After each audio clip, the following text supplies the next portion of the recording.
প্রতি মাসে যেহেতু আমরা করব, এটা নির্ভর করে যে কোন বয়সে আমরা করছি, কোন বয়স থেকে শুরু করছি। যারা আমাদের মাসিক রেগুলার হচ্ছে, হ্যাঁ, যারা আমরা মেনোপজের দিকে যাইনি, তারা আমরা 5 দিন, আমাদের মাসিক শেষ হওয়ার 5ম দিন এরপরে আমরা করব। এই সময়টা আমরা অ্যাভয়েড করব।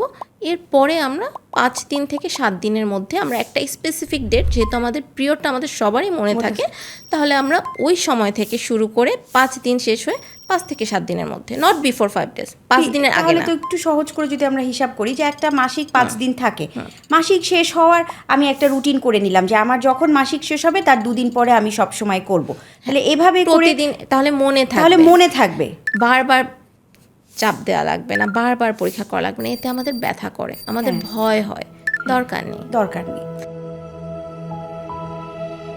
ভিডিওটি ভালো লাগলে লাইক, কমেন্ট এন্ড শেয়ার করুন।